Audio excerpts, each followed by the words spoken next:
You can feel the kind of reaching of the top of your head, and then the gentle slope down of your shoulders.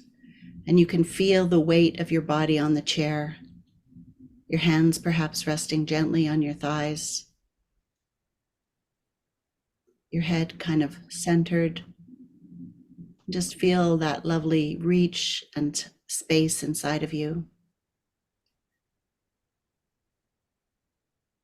And I invite you to be aware of how your body is receiving the gift of gravity.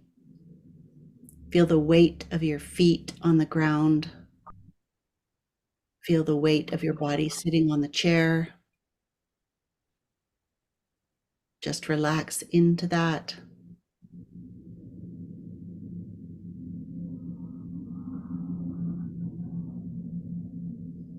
And as you're relaxing into that, I invite you just to be aware of your belly.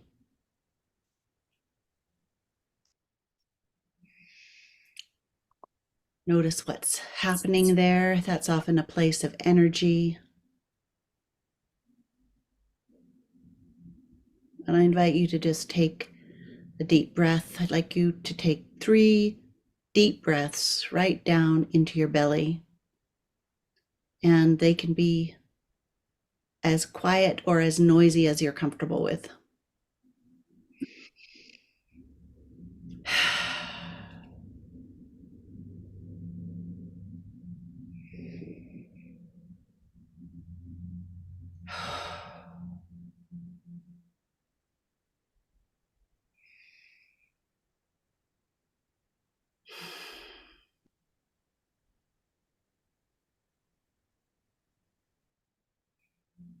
And just let the goodness of those deep breaths ripple throughout your body.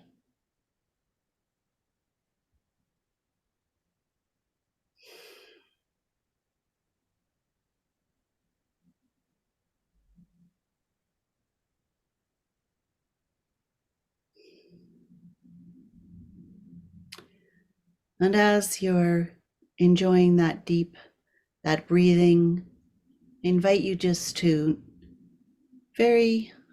imagine or notice or own the elements that make up our bodies. So we know we are vastly made of water that flows in us. Just bring that to mind.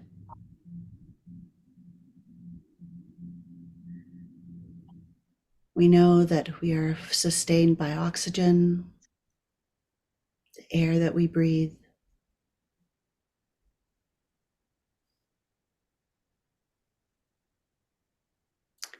We know that our bodies are made from the elements that have come from the stars.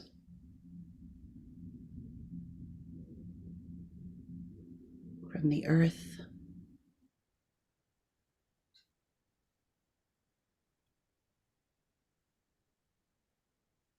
And we know too that those elements came and come from fire.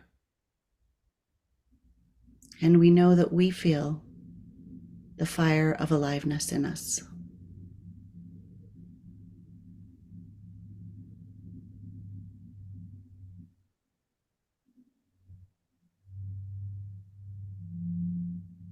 That all of the elements are part of our bodies, as we are part of the elements of the earth. So in this space, I invite you to think about, what is your intention in coming here? Don't need to say it out loud. This is just for a quiet reflection, but just for you to name for yourself, what is your intention in being here this morning?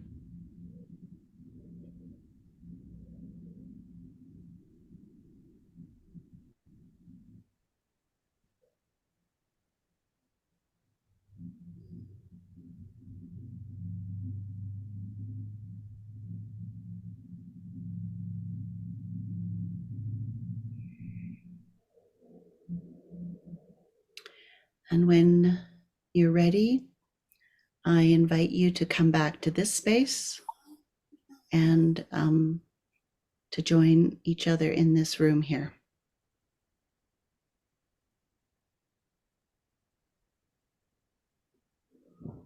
Thank you. So today we're going to be paying some attention to the element of water. That was one of the commitments that was part of this time together, is that we would move through the elements as we were on the journey of understanding what it means to be an eco-mystic and what the practices of being an eco-mystic are. And so we wanted to pay attention to the element of water. But before we do that, I wanted to make sure that I looped back to a few invitations that are out there that you have. So one was, I wanted to just check in and if anyone or who might have been able to take time with the meditation outside that we had about sensory awareness. And I'm curious if anyone was able to do that. And if you were comfortable, I wonder if you would be willing to share any aspects of that particularly caught your attention or surprised you as you were working with that meditation. And I realized after I'd given it and read it that I was talking about doing it near water, but actually the whole thing you did with your eyes closed. So unless you were in the water, that was probably a little complicated. And maybe you could have been in the water depending on where you are and whether you chose to do it in a pool. But I was aware of that disconnect. But yeah, so I'm just curious about what kind of caught your attention and stood out for you in that experience, if you're comfortable to share. This just takes some braveness, so I acknowledge that. Helene. Morning. I guess I wanted to share that I was rather conflicted about going to the water because I live on a farm and it meant driving somewhere. And I was really called to the Assiniboine River, which is the watershed that we belong to. So I ended up driving out there instead of doing the meditation here. But I had no trouble with closing my eyes because I spent a fair amount of time just taking in my environment. And then I laid back and I felt through my back the solid earth and stared up at the clouds for a while, but then did the meditation, eyes closed. So yeah, it worked out well. Thank you. Thank you. Marianne. I was just out in my backyard pretty much. And I was noticing all the squirrels that are scurrying around, trying, I guess, prepare for winter. And the bugs that were around flying through, and birds overhead. There was one big one, and I don't know my birds by silhouette, so it was either a vulture or a hawk. I'm not sure. We have them both around here. And it's just to take a scent of the leaves that are kind of, you know, disintegrating a little there. And then there are lots falling down. We're in that season right here also. So, and the air is different. I think I could tell what season it is just by inhaling the air. Maybe I couldn't, but I think I can. But there's a difference in the moisture content of the air and the freshness, and the sun was coming through the trees and it lights up a number of trees differently. We have these burning bushes that right now are just spectacular, especially when the sun shines through them. They just glow. It's like the burning bush. And maybe that's the bush they were talking about in the Bible. But anyway, it's beautiful outside. Thank you. Thank you. Anyone else who would like to share?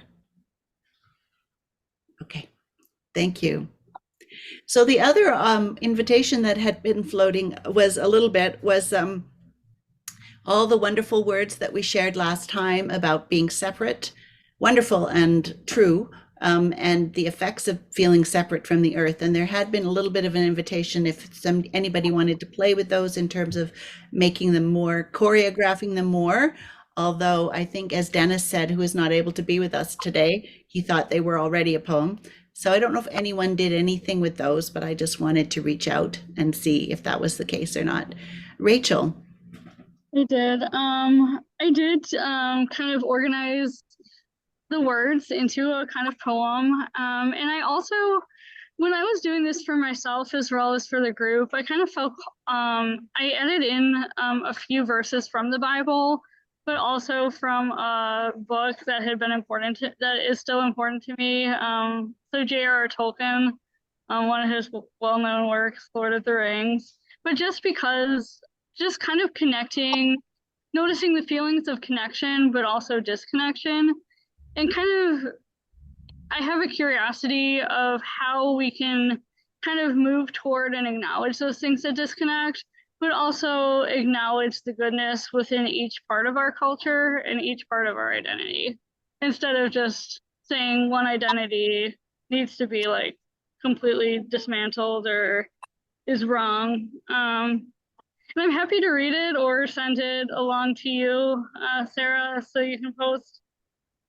Why don't you send it, and then Okay. we'll start with that. That would be great, Okay. Rachel. Thank you. I'll email it to you. And then if you're comfortable, I'll send it out to the group. Absolutely. Okay, that's lovely.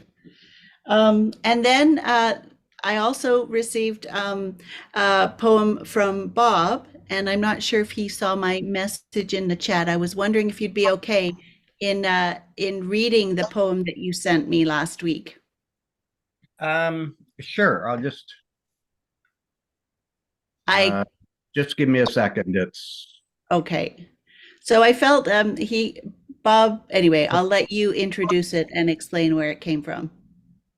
okay. Well, I have to step away for a moment because I realize I don't have the cord for my laptop, and I don't want you all to disappear in a flash. So I'll be right back. But Bob, if you could read that, that would be great. okay. Last Tuesday, when we went into the breakout rooms, I noticed two things. One, I was no longer in breakout room 1, I was in breakout room 9, so I wondered if I'd done something wrong. But as it turns out, when I got into the breakout room, I was the only one there. And I thought, so I knew I'd done something wrong. So I thought, oh, I'll just close it and go find a group. But I started to look out the window across from my desk and started to scratch some notes and kind of pulled it together in a poem. And I don't write poems, so this is breaking new ground. So the poem's called Alone in the Breakout Room.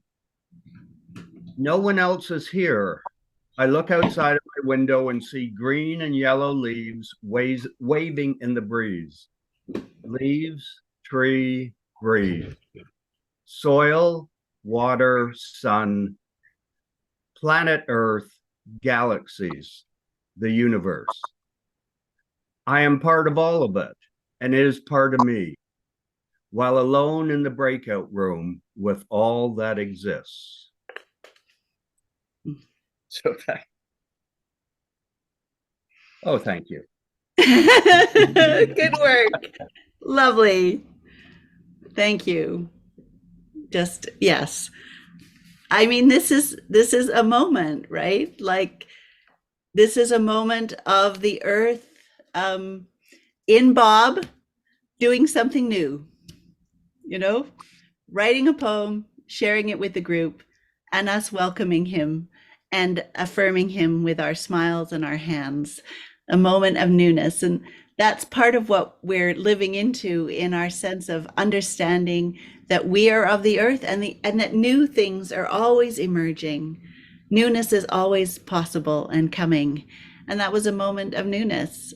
So really appreciate you taking the courage to do that, Bob. So with our focus this time on water, I wanted to read two poems, and I have I've invited Water to come and be with us. So I have, and Ruben will remember this very well. I have some water, and I have a bowl, and I have some stones and some shells. So I will be using this as part of our time. And one thing I had the opportunity to present some of these ideas at the church that I'm part of in Calgary. And I realized as I was preparing, you have these kind of blinding glimpses of the obvious. And I had this awareness as I was preparing.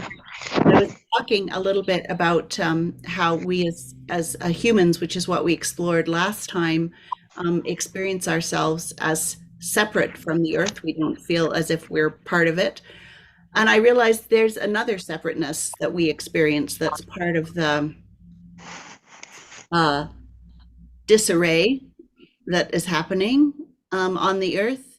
And that has been, and I think this came up last time as well, but that is the separateness of the divine, whatever is more than us and is about life and love and creativity. Some of our religious traditions place that the emphasis is on the transcendence, the awayness, not being part of the earth, not being part of bodies, spirit and nature separate. There's that kind of wrenching apart of whatever might be God from the absolutely stunningly beautiful snow that's on the branches of the trees outside my window. So that's part of what we're struggling, we're working with as well, is knowing more intimately the immanence of the divine in the world in which we move and breathe. So I think that Mary Oliver has lived well into that. So I'm going to read a couple of poems by her. But first, we'll let Water speak.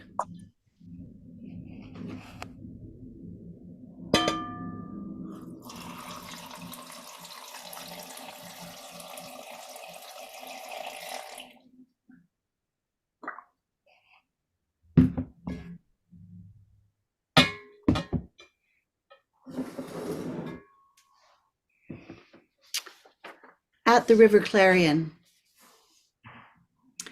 I don't know who God is exactly, but I'll tell you this. I was sitting in the river named Clarion on a water-splashed stone, and all afternoon I listened to the voices of the river talking. Whenever the water struck a stone, it had something to say, and the water itself, and even the mosses trailing under the water. And slowly, very slowly, it became clear to me what they were saying. Said the river, I am part of holiness. And I too, said the stone. And I too, whispered the moss beneath the water.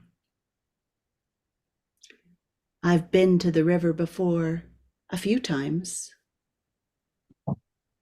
Don't blame the river that nothing happened quickly. You don't hear such voices in an hour or a day.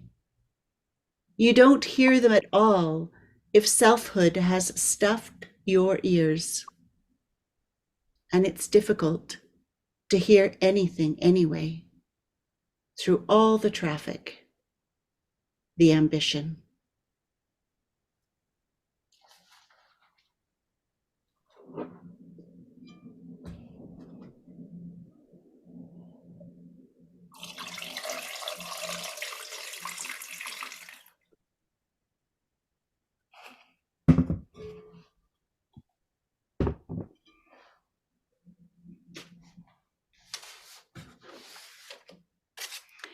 At Blackwater Pond, the tossed waters have settled after a night of rain. I dip my cupped hands. I drink a long time. It tastes like stone, leaves, fire. It falls cold into my body, waking the bones.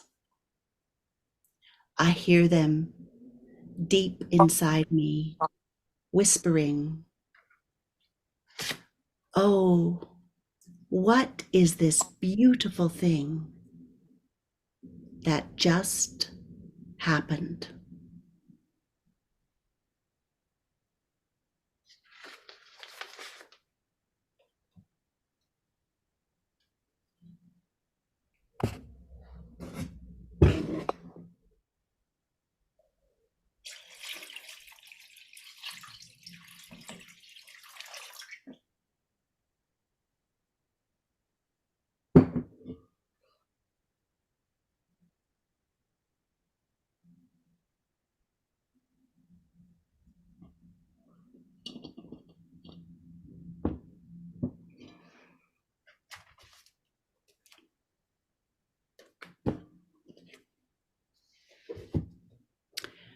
So, with this moment of making space for water, for letting water come to us, for receiving water, I'd like to invite you now to go into breakout rooms.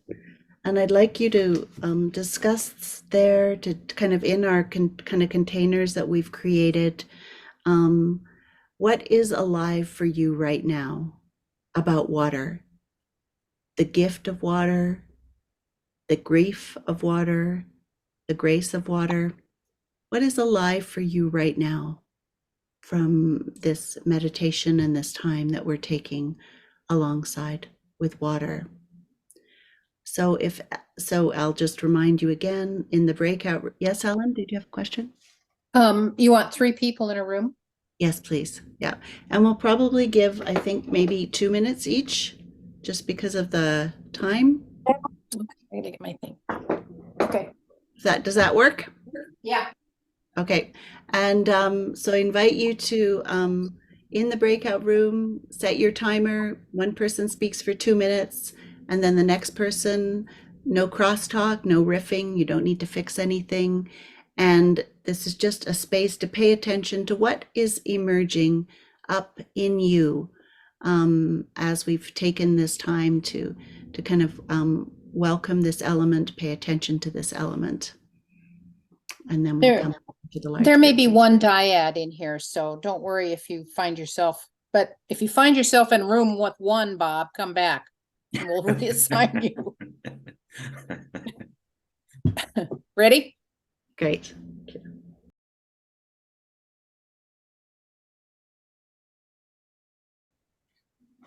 Welcome back.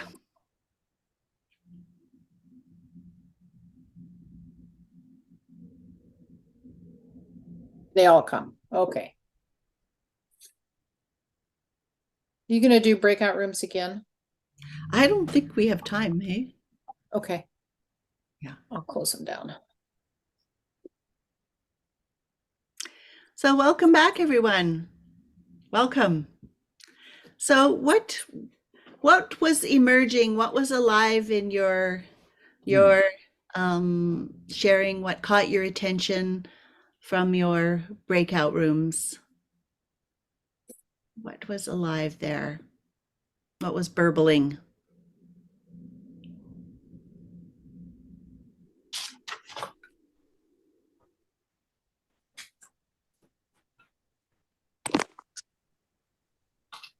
Mhm. Janet. I can go, Sarah. Oh, that's good. Janet? Yeah, the elements that sort of felt for me that were burbling up were movement and taste and just the whole sensory power of water, from, you know, when you were pouring it in, to the stories that were shared, from the lines in the poem. One of our participants had tidal waters, and the imagery of flowing from one space to another, and being a part of that. So thank you for sharing water with us today. Nice, thank you. Bob.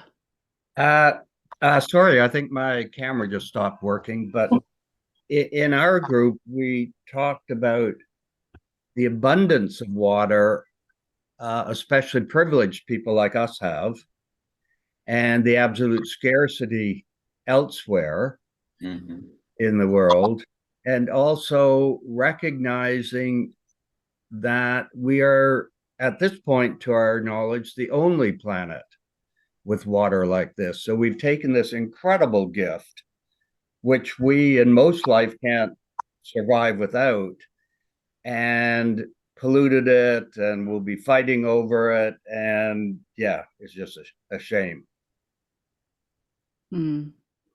Thank you, Bob. Thank you. Roger, and then Ellen.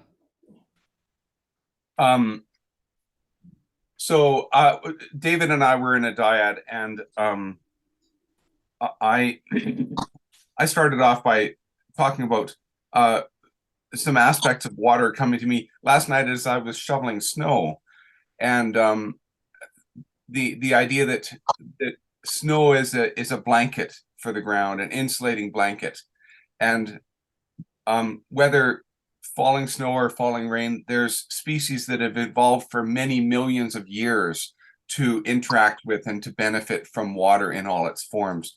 And I weep over those life-giving systems being shredded through our, like, deforestation.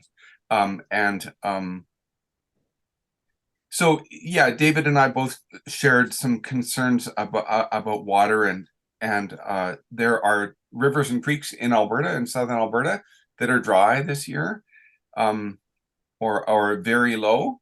So yeah, water is on our minds for sure. Thank you. Thanks, Roger. Ellen. One of the things that struck me in the Mary Oliver poem was the drinking from Blackwater Pond.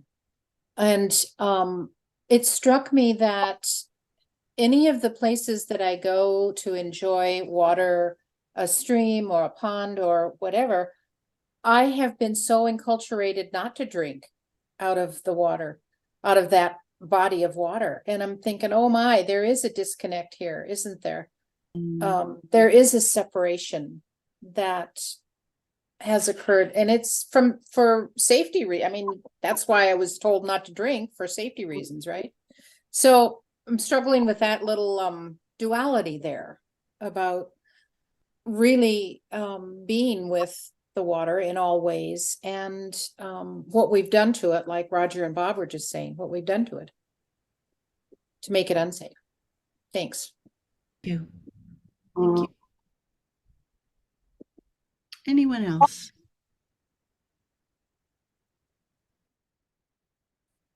Helene. I have a question about a chat that I just saw from Susan regarding the water walkers, because this past summer I was privileged to meet a water walker here in Saskatchewan, in Saskatoon, Marjorie Bocage. And so I'm interested in what she has to say about Autumn Pelletier. That was my group. I'm Whitney on Manitoulin Island, where Autumn is. And Autumn Pelletier started as a little girl and called out the Prime Minister for hurting water. And she's now a young woman and still working with environmental justice. The water walkers go around the Great Lakes, and they've also gone from the West Coast to the East Coast and back again, and are going everywhere with their message that water is life. And you really should look them up. And these women walk the whole way with their carrying water, going the whole way, and blessing water everywhere they go. Thank you. Thank you for sharing that, Whitney. Yeah. That's beautiful. And what a lovely thing to leave with. Yeah, so as we come to a close, what I'd like to do, because of the size of our group, is I'd like to just go around and give each person, like, I'll call on you and I'll call on you in order. And I invite you just to say kind of one word that you're leaving with as we're ending this time, something that's alive for you right now as we're concluding. So I'll start with Summer and Rachel and then Whitney. So if you can unmute yourselves and just one word as we're closing. Preference. The diversity within water. Nibi. Thank you. Eddie and then Andrea. The sea. Gratitude. Marianne and then Bob. The power of water. Appreciation. Yuta and Elizabeth.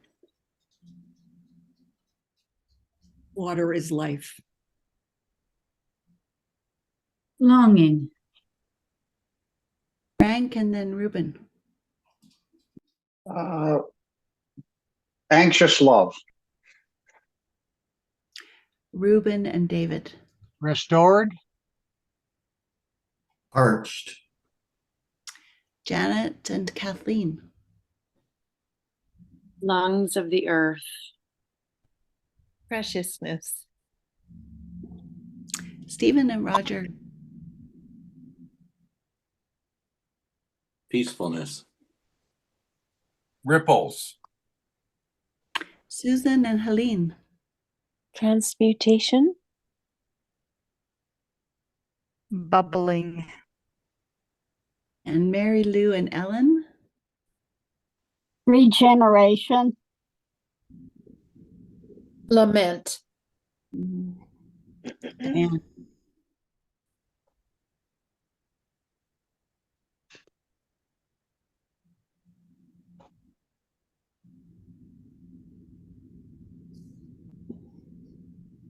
sorry, Diane. Grace. Great, thank you. Thank you. Well, thank you, everybody. Glad to have spent this time with you. And as you go into your life this week, I know for me, there will be a deeper awareness and presence of water as I move through my days. So I imagine that will also be your story. But good to have spent this time, and blessings on you as you go forth into your day. Perhaps we can unmute and I'll say goodbye. And we'll see you. Do you have a focus for next week? I don't yet, Ellen, but I will send it in the email. Okay, thanks. Okay. Thank you. Bye. Bye. Namaste. Peace. Thank Peace to Bye. everyone. Peace. You. Au revoir.